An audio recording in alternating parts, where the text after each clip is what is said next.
All right. So again, we're flashing back to Zuko. The Earthbenders are riding the ostrich horses. That's what they've kidnapped Iroh on.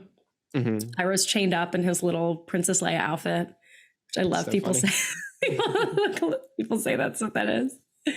And then we learn that they're taking him to Ba Sing Se, and that he laid siege to it for 600 days, but he still failed. Mm-hmm. So I like that. That's just a little thing that shows how powerful Ba Sing Se is. Yeah, it's laying that groundwork for like what we'll see later. Mm-hmm. Like that's almost 2 years. Like, come on, that's insane. That's insane. Yeah, that they weren't able to do anything. Mm-hmm. And also, it just is great backstory on Iroh and a little bit about Iroh's past, mm-hmm. which is very interesting. But I like that Iroh acknowledges his defeat and he talks in awe of the city. Like he was like, "Oh, Ba Sing Se was so strong and amazing." Yeah. And then he leaves behind one of his sandals for Zuko. Very smart. Yeah. Back to Aang. Katara is waiting for them to come back. And I made a little note here. I thought it was so cute. Like she stands there waiting for Sokka and Aang to come back. And I'm wondering if that's probably the same thing she did when her father was taken away or her mother was taken. If she just waited. Yeah. Maybe just for them to come back. And waiting and waiting. Mm-hmm. Like it's so sad. It's such a sad little moment where she's just like waiting and they're not there. Like not knowing yeah. what's going to happen. Now we see Aang has crossed over into the spirit world and that he cannot be seen by anybody else. This is the first time we enter the spirit world as the audience and that we know that you can enter the spirit world. And he's blue. He looks like what's in Star Wars? The ghosts. The Force ghosts. The Force ghosts. Yeah, he kind of looks like that. Mm-hmm. And we learn Katara can't see him. He's like waving his hand in front of her. He's like, I'm right here. And Appa comforts Katara. It's so cute. Yeah. Oh, it's adorable. It's so cute. We also learn Aang can't. I think we're about to say the same thing. He can't bend in the. He can't bend. World. Yeah. Yeah, which is a huge thing. Like that's very important. Yeah, because that's tough. And then a dragon appears, and this is the first time I watched this, and I was like, "What is he doing?" The dragon like touches Aang with a whisker. Yeah. I think it's a whisker. It's something. I mean, yeah, I have to assume that those would still be classified as whiskers. They're like on his mustache. Yeah. Like what is it on catfish? Like catfish have that, don't they? They're still whiskers, yeah. Are they whiskers? I think. Fish experts, let us know in the comments. They're for sense and stuff, I think. And so I know that's what they do on cats. So I have to assume they're still whiskers. Yeah. It's just on a dragon. So he uses whiskers to touch his forehead. And it's really dragon whisker. I'm thinking about it being a whisker though. I know. Because it's so long. Anyways. Touches Aang's forehead and it gives him a vision of Roku on his dragon. So that's how Aang learns that's Roku's dragon. Yes. Or his animal guide. Aang calls him an animal guide. And he said, like, Appa is to me. So then we know Appa is like spiritually connected to Aang. Yeah. Which is really cool. Cute. It's adorable. We love that bond. It's a great little interesting fun fact. So now we go, again, another flashback back to Zuko and Iroh. So Iroh, this is very important. We need to talk about this. Iroh, while being kidnapped, sees Aang on Roku's dragon fly by. Yeah. He's the only one who sees this. They're in the spirit world. Right after we just established that you cannot be seen by others while you're in the spirit world, or that you can't be seen by like normal people while you're in the spirit world. So like that's laying a lot of like groundwork for Iroh as a character that they don't really get into for a long time. Like like why can a character who laid siege for 600 days to an innocent play to Ba Sing Se, why can he see spirits? It's a very interesting thing where you're just like, it's a very important note. And like the fact that they spend time to emphasize that is very interesting. Also, that's just so funny. Imagine you're just out doing your thing. You just see someone on a dragon go by and you're like, okay. Like, and especially because, Iroh has to know like the significance of a dragon, right? Yeah. And so he's like, and what's happening. He probably knows. Like, I wonder if he knows if that's Roku's dragon. I feel like he has to. Well, maybe. We'll get back to this. Yeah. I wonder, did we ever figure out exactly how old Iroh is? Oh, that is a great question. Because I mean, like, he's not. There's no way he was old enough to know Roku, obviously, because he's Sozin's brother. No, Or not Sozin's brother. He's Ozai's brother. Obviously. Yeah, but like, I wonder. Well, he's got other connections and stuff. We'll get into it. We'll get into that. But that's a good. We'll look that up later, guys. We'll figure that out. Oh, and Iroh does a really cool trick. He uses steam again to heat up his handcuffs, which helps him escape the Earthbenders. Which I think is cool, that if he heats something up on his hand, that's like his body. Like, can Firebenders can obviously get burned. Zuko. But I assume they have himself. They're more resistant to it if they want to be. Maybe, I don't know. I wonder. Another thing to think about. Interesting levels of the bending. Yeah, we should have a whole segment on this where we talk about the levels of bending and how everything works. Yeah. All right, but Aang, while on this dragon, now he arrives at Roku's temple, and we see this beautiful giant temple, which actually it's inspired. What is it inspired? It's inspired by a real temple in China. I forget what it's called, but it's very cool. Like the pointy edges, everything. It's when I saw a picture of it online, I was like, oh my God, it's the same exact thing. That's Roku's temple. They made it a real thing. It's been there since like 600 BC, but yeah. But and then the dragon shows Aang a comet, which is very important. And then he explains that the statue is a calendar and Roku can be talked to on the solstice. And then we're back to Zuko. We see him tracking Appa.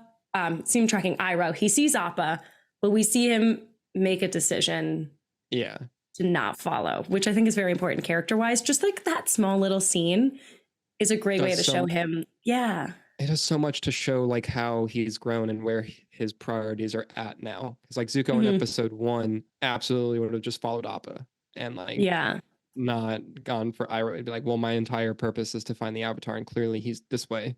But now he's like, well, I gotta go to get Iroh, which is amazing. And like, it is at most in like 8-second scene probably. Yeah. And you're like, oh, he's growing. Again, show don't tell. Like, it shows you so much without having to say anything. That's on our new t-shirts. Show don't tell. About this whole show. All right, and then Aang, he gets back to his body and he gets back to the village. We're back to Iroh. They're about to actually crush his hands, but Zuko comes back. We see his decision that he made. He comes back to save Iroh just in time. Yes. Also, I thought it was interesting. Zuko breaks the chains with the bottom of his foot. Hard. He just has heeled boots, I guess, instead of steel toe. Steel heeled boots. Like, say that like, 10 times fast. Steel heeled boots. Yeah. I don't know how he did that, but that's a sick moment, honestly. Zuko's strong as hell. He's pretty strong. And then I read again, Iroh's having his Princess Leia moment with the chains where he's like, yeah, so he looks great. He looks great. So they fight the Earthbenders, the Ba Sing Se soldiers together, Zuko and Iroh together.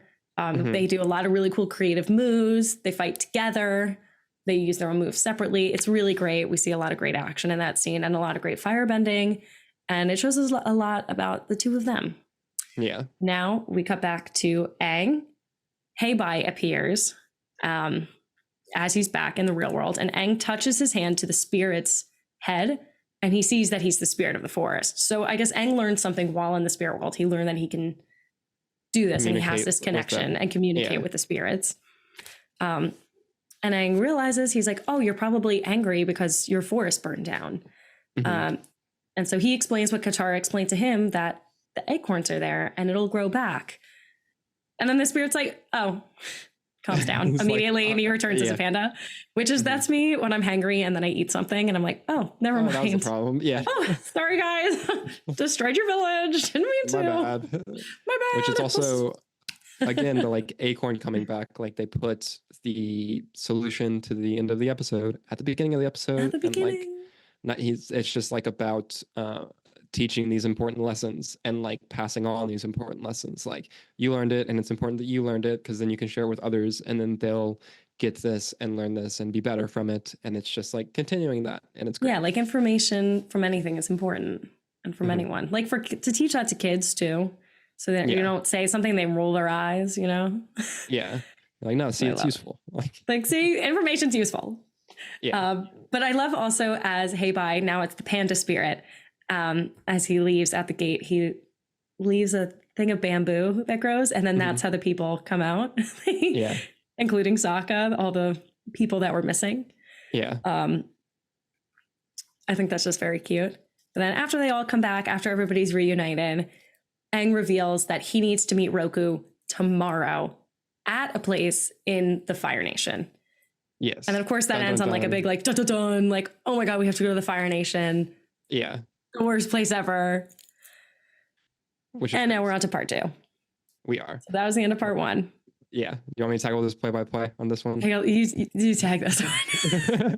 Okay, so we'll get into all the details and stuff. Probably more when we talk about the comparisons and stuff. We'll get into the live action stuff. But for Winter Solstice Part 2, so this one is technically called Avatar Roku, but it's also Winter Solstice Part 2, which I think it's cool that they do have their individual episode titles on top of just being like Winter Solstice Part 1 and Part 2. Yeah, I think that's cool.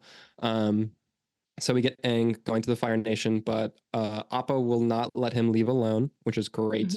And so we get, the whole gang going. We get Zuko showing up at the village after they leave. And then we get this awesome like sequence pretty soon after this where they're trying to fly into the Fire Nation, and there's the Fire Nation blockade, and we have Zuko chasing them in his own ship. And like, there's all the I also love in the show where they're always like fire, and like I love that, like it's just a funny joke to me every time whenever because like when they say fire to, like fire the things, but it's like oh, they're using like fire to like it just makes me laugh every time. It's just the dumbest thing, but like it's just a cool, like, because everyone's so familiar with that phrase as far as like fire to shoot. Yeah, like, to shoot. But I think the phrase originates from like having like using fire to light. That would make a lot of sense. I know. So it's like in trebuchets, like, I'm pretty sure. That would make sense. Again, history majors, whatever, in the chat, let me know. So they get that. We get Zuko chasing after them, and he's like going to go into the blockade. And Iroh's like, no, if you get caught, like you're banished. You can't do this. Ozai is not the forgiving type, which is really important how much emphasis Iroh puts on that for the audience, because like who's going to know him better than his brother, right? And obviously we already know that Ozai is not forgiving the fact that Zuko has half his face burned, so like clearly he's not great. So that's cool. We get the return of Zhao, who is on the blockade, and he's launching all the fireballs. Jason Isaacs. Zhao is so great. I love him. I know he's terrible, but like he's a great villain. I love a good villain. He's such a strong character. So that whole sequence is just beautifully animated, like Appa flying through all the fireballs and the clouds and the blockade and like just all of it. It's a really killer action sequence. And also a ton of character stuff where they're like, no, we have to, this is our only way. Like we have to do it. Zuko's like, I have to do this. Zhao is like, well, this is a win-win for me. The Avatar's here and I'll get the traitorous prince, and all of that. And so like, there's just so many different like threads that are all like coming to a head here, and it works so great as like a huge set piece also. Like it's just like it's another way too to show like how imposing the Fire Nation is. Again, like how many ships they have at their disposal. Yeah, like they could just do that at all just times. To have Jill in there at all. Is that there all times? I have to assume that they're just like guarding their territory like that. Like they just have it set up in front of the island, and so like because like they didn't get word that the Avatar was coming there. They couldn't have, I don't think. Like Zuko was chasing him, but he's not trying to report back to the Fire Nation or anything, because like he wants to catch the Avatar. Capture himself. And so like they just have like 100 ships out there like going each way. That way like they're always in the way. It's ridiculous. It's insane. So they get through the blockade, which is great. Sokka falls off. Or actually Zhao lets them through the blockade. Which I do like. Like, I think that's a very smart tactic. Yeah, because he's like, I want to follow Zuko because he'll lead me to the Avatar, which like, that's smart. So they get that. Then they get to the island and they make it onto the island, which is, I love the way the island looks. Just the whole, like the crescent shape is like awesome. but then the lava and like like volcano black stuff. sand, and Yeah, it's that's just so such cool. it's such a great like first impression of a Fire It's Nation an evil land. villain lair, like Yeah, like it's the most, yeah, like all of the stereotypes and tropes that you can think of when you think like bad guy palace lair thing, like it's there. And yeah. it looks so cool. So they get there, we get the Fire Sages, and we learn that they're loyal to the Fire Nation, not the Avatar. And so they try to capture them. We get a sequence of them like running through the temple and stuff. And Like one of the Scooby-Doo good, style. yeah, which is love it, love that. Yeah. And one of the good sages shows them a way out with a secret tunnel. I also love that sequence. I think it's really cool that they like go into the like the underground and like the way that all that Yeah, looks. he moves that lamp, Which the nice fire stage. yeah, he's like, here, like through me. And they're like, how can we trust you? And he's like, you don't have any choice, which always like, that's such a good like That's character. true. Like, yeah. It works in every context always. You're like, oh, well, they got to go with him now. Yeah. Which is fun. And then we learned that Roku formed the temple out of the volcano, which is insane. That's very cool. And he formed all those like secret passageways and stuff. Like, that's beautiful. Yeah. Which is, yeah, rad. We get them mentioning a few weeks ago the like statue glowing, which was during the Air Temple episode when we saw the statues light up and stuff. Which is crazy that was only a couple of weeks ago. Yeah, in the show's timeline. It's just so smart of like situating events into the series and like being like, hey, remember this thing? Like this did matter. These are the characters that were there that saw it, and like that's like the impact of it, which is really cool. The Fire Sages have been forced to serve the Fire Lord. And then again, like I was mentioning a few episodes ago, we get another example of this door can only be opened by either an experienced, like one like master firebender, so the Avatar, right, who's like skilled enough to do it, or like needs 5 firebenders to open the door, which is super cool. It's just again the like locking mechanism that the different nations would use to like secure the stuff that they need secured. Like it's just a smart thing. And then we get a one before we get the solution, we have Zuko, or Sokka saying that he has a solution, and then we cut to Zuko, who like uses the fake smoke trail from the main ship to like scurry along in a smaller ship, and he's like, "You keep going this way," and Zhao. Which I love. Like Zuko really tries to outsmart. He's definitely thinking. He can't totally outsmart them yet. He's not there yet, but I do like that. Like he's trying some tactics. He's getting on the there. Right path. Like he's on the right path. He's trying his best. He's trying his best. He's not completely there. There's a reason Zhao's a commander. And that's like, and that's kind of Zuko's whole character thing, is that he tries his best. Yeah, and like he gets there eventually. It just takes a little bit. Like just give him some time. Yeah, give him like 3 books and he'll get there. You know, give him 3 seasons. Trust 60 me. episodes, and I can fix him, please. So we get that, and then we get Sokka's solution, which is him making little bombs. Genius. Which I love every time that they're able to emphasize his skills outside of direct combat, because that's such a big part of his character and what he's able to bring to the team and to the like larger world eventually. And because he's not a bender, but he's the secret brains. He's got some brains. He knows how to like, he can do stuff. And so it's cool seeing him make the like little bombs to mimic firebending. But then it does not work. And so they're like, oh, what are we going to do? And then they pretend that Aang is already inside. And so when the Fire Sages show up, they're like, oh, the Avatar must be in there. And so they open the door. So great. I love, what an other genius solution. Like, it's such a smart solution. Like, it's so good. You're like, they're like, no, but they'll open it to get in there because they think he's in there. Yeah, because it looks like it would have. That's so smart. It's a fantastic character moments. And so the Sages show up, they open the door, and then Zuko shows up and he grabs Aang to like such a good reveal, because they're like, Aang, go now, and like he doesn't move, and they're like, Aang, and then I don't know what Zuko says, but he's like, haha. It's probably exactly what he says. He's like, probably exactly what he says. Actually, he goes, I got him. So he grabs him and sneaks away, and then Zhao also arrives, and his men grab Zuko. So that's cool. And then Aang is allowed to slither into the... Yeah, he like gets in barely. Just before they close. Yeah, before the doors close.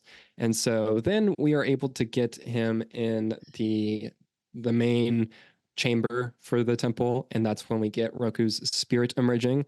So he's voiced by actor James Garrett, who he's a great Shakespearean actor. Yeah, I'm not familiar with his other stuff, but he crushes it here. His voice is so awesome. The way he talks, commanding and like very commanding. It's very you could just hear the Shakespeare training in that voice. You can hear like the wisdom and the like, just all of it. It's perfect for Roku. It's the perfect cast. Perfect cast.